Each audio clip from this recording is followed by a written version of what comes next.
Yo guys, what is up? This is Koro at syempre, welcome back dito sa ating channel, no? And for today, pag-usapan natin is all about Legend of Ymir. So, ang topic natin is yung kanilang mga binibentang items or mga NFT items. Ano nga ba yung parang sulit ditong bilhin at ano nga ba yung mga platform bilhin dito? So, with that said, tara, proceed tayo dito sa video natin with Legend of Ymir. So guys, before we start, gusto ko munang sabihin sa inyo na panoorin nyo itong video ko, which is nirelease ko kahapon. So, around mga 6.2k views na siya, no? So, medyo madami and mabilis yung views natin sa Legend of Ymir. I think marami talaga nag-aantay dito, no, or nag-aabang. So dito guys, siniskas ko yung mga dapat nyong gawin before ma-release yung game, which is 4 days na lang, no, kasi October 28 ang kanilang release ng game. So anyway, nandito tayo sa kanilang shop, which is wemixplay.com, and yung link nito is ilalagay ko lang sa description box natin. Tapos ito guys, meron silang mga binibenta, no, so you can see gift box or lucky gift, no. Tapos meron pang iba guys pero yun, check nyo na lang. Ang pwede dito is magbibid ka. No? Kailangan mo magbid. As much as possible, mag-start kayo sa lowest bid. No? Ito, kunyari, may ongoing bid. Tapos yung lowest lang ang ilagay nyo or yung above dun sa current kung gusto nyo talagang mabili. So, for example, ito. 2 YMT tokens ang kailangan ata dito. Ayan. Tapos mag-end na siya in 2 hours. And ang highest bid currently is 2 YMT. So, kung gusto nyo mapunta sa inyo to, before mag-end yung bidding, mag-bid kayo na mas mataas dito. So, for example, 2.1. Pero kung mas sure, gusto nyo 2.5, no? Kung kaya nyo. Pero yun, mababa naman yung price nito.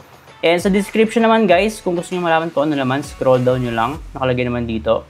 When used in the game, receive an effect that increases item drop by 15% for 7 days and obtain 3 Soul Summon Ticket Selection Chest. So, ito guys, pakita ko sa inyo kung anong Soul Summon Ticket Selection on Chest. So, ito guys, no, tinanong ko yun sa kanilang Discord channel. So, makikita nyo, ang sabi ng mod nila, no, yung Soul Summon ticket natin is ginagamit siya for Valkyrie Summon Scroll o kaya yung Desir o yung pet natin. So, mamimili ka doon sa dalawa. So, kung ano yung gusto mong i-summon, for example, kung gusto mong gamitin siya for Valkyrie Summon or kung pet, so ikong bahala. So, yun yung Soul Summoning ticket natin. So yun, merong 3 pieces na nagko-consist dito sa YMT Potion of Luck package na to. Kaya siguro medyo may kamahalan siya, around mga 200 pesos na rin ata ito, no? If I'm not mistaken, kung po-convert natin yung 3.55 US dollars right now. Ito naman guys, yung YMT item. So click natin. Hindi ko pa rin talaga sure guys kung ano yung mga laman nito, kaya check natin.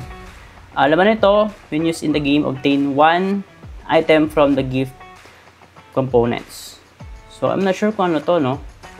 Kung ano yung mga gift components na to. So, wala kasing nakalagay masyado, guys. Dito ako nahihirapan. And yun nga, tinatanong ko sa kanilang Discord channel, no?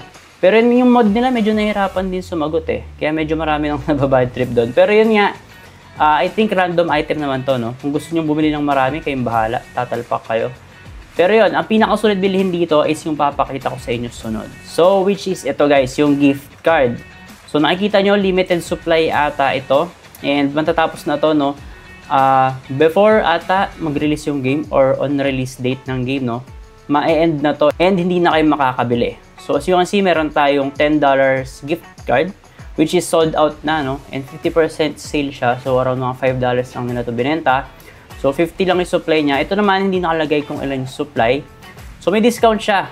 So yung $1,000 natin, 800 na lang. So may discount kang $200.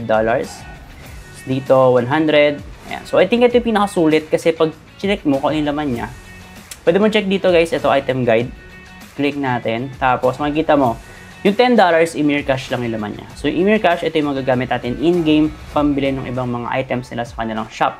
Which is magbibigay ng malaking boost sa atin, lalo na kung gusto mong mag-start agad ng parang medyo palaban, no? O kaya yung parang talagang medium spender ka to high spender, kailangan na kailangan mo to.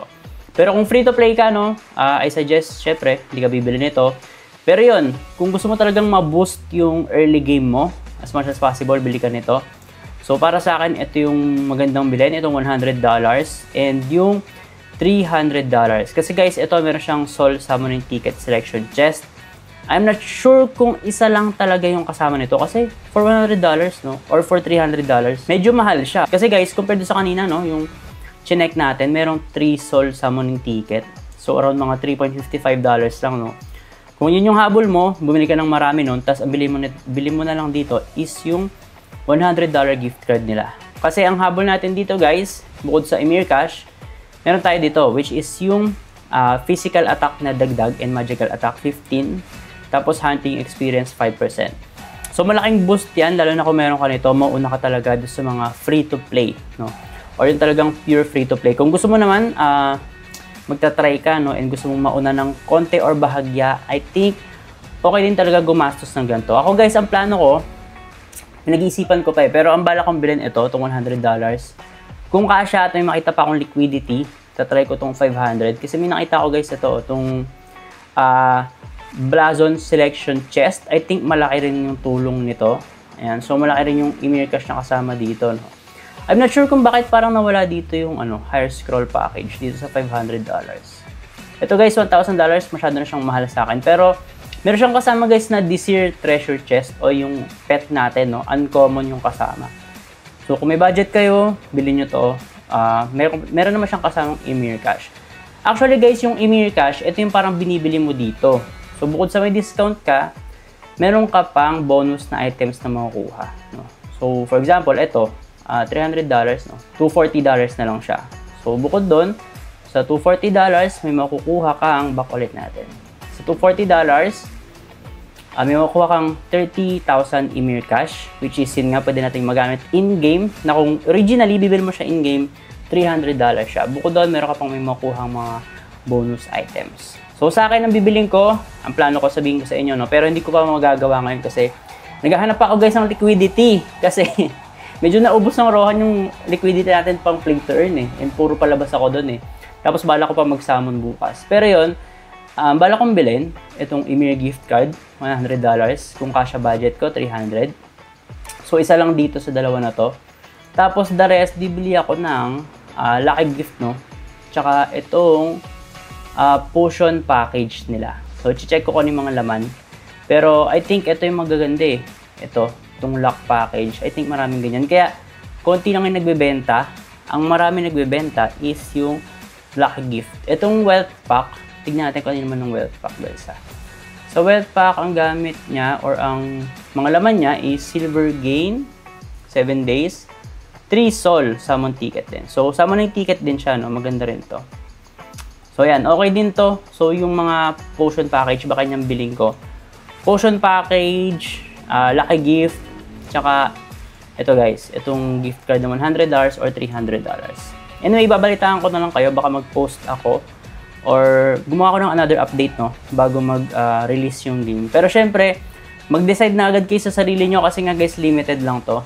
Yan yun nga, ang habol natin dito is makauna tayo. Kasi guys, ang ginagawa ko sa mga ganito, mga play to earn, for example sa Rohan, gumastos ako doon, around siguro mga 30 plus K na yung nagagastos ko doon, which is, hindi siya ganun kalaki compared sa iba. Pero yung progress natin doon, medyo malaki na siya kasi naggastos agad ako nung umpisa pa lang nung game. So yung iba, late na nag-subscribe.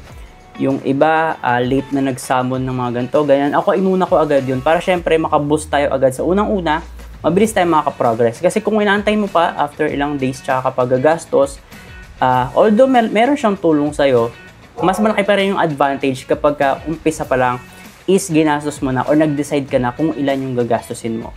So for example, gusto mo mag free to play, wala namang problema doon, no? Mag free to play ka lang. Pero kung gusto mo talagang gumastos as much as possible before pa lang yung game, is mag-decide ka na agad. So yun, example ko nga is yung sa Rohan 30 plus pa lang nagagastos ko, pero mataas na yung CP ko, 120k na yung CP ko right now, and nasa top 20 something ako sa aming server. And malaki yun, no, compared sa mga gumastos na ng sobrang laki. And yun nga, sobrang dami nung sinamon nila. And medyo late na. Pero yun sa akin, binoost ko agad umpisa. Kaya malaki yung naging boost din sa aking mismong character and progress. After that, syempre, for example, nakapaglalaro tayo ng Emir, nakapag-progress na tayo. Mauna ka sa mga ibang maps, which is mahirap i-access, lalo na kapag free-to-play ka. Ang magagawa mo doon is mauna ka makapag-farm, tapos doon ka makapag-sell ng mga items, no, or ng mga resources. Kasi nga, unang-una ka doon sa mga maps na hindi pa naaabot agad mga free-to-play or ng ibang mga players. And syempre guys, yung mga whale, meron kasing mga items dito na syempre, kahit whale ka, hindi ka kaagad makakapag-progress kapag hindi mo fina-farm. So, ang gagawin natin, yung ibang fina-farm natin dito sa Emir, ibebenta natin sa market. So, with that, pwede ka nang mag-stop sa paggagastos mo. Tapos, magbenta ka na ng mga items sa loob, reinvest mo yung iba, o kaya iba i-TP mo. So, ikaw bahala kung paano diskarte mo. Pero ang goal natin is gagastos tayo sa umpisa, tapos bandang gitna hanggang dulo is hindi ka nagagastos at i-re-roll mo na lang yung mga na-invest mo nung una. So, ganun ang mga playbook ko sa MMORPG at syempre, kailangan mong mag-grind doon. Lalong-lalo na guys sa Emir. So, dito nga sa Emir guys, hindi ko pa masyadong sure kung mag-grind ko siya kasi balita ko, sobrang grindy daw ng laro na to. Although, nanood na ako ng iba't ibang mga tutorial, nakita ko naman na kailangan mo lang siyang balik-balikan kasi syempre, titignan mo kung namatay ba yung character mo. Tapos, kung nagpapagress ba siya sa mga quest. So anyway, gagawin natin ng ibang mga video to kung paano yung magiging day 1 natin and baka i-live ko rin to sa YouTube o kaya sa TikTok. So check nyo na lang. So anyway, yun lang yung focus ng ating video and sana nagustuhan yung mga ganitong content. If ever may mga follow-up videos ako or updates, I'll make sure to post it on all of my social media channels. Except sa Facebook guys, kasi yung Facebook natin is naka-block pa. So abangan nyo kasi mababalik din yan. And yun nga, after a few weeks pa naman siguro. Pero yun, abangan nyo na lang kasi nagpo-post naman ako sa Twitter, sa TikTok, sa YouTube. So check nyo lang iba't ibang mga social media channels natin. So lahat naman ng link natin is nasa description box lang. And yun lang guys, and see you sa ating next video. Ingat!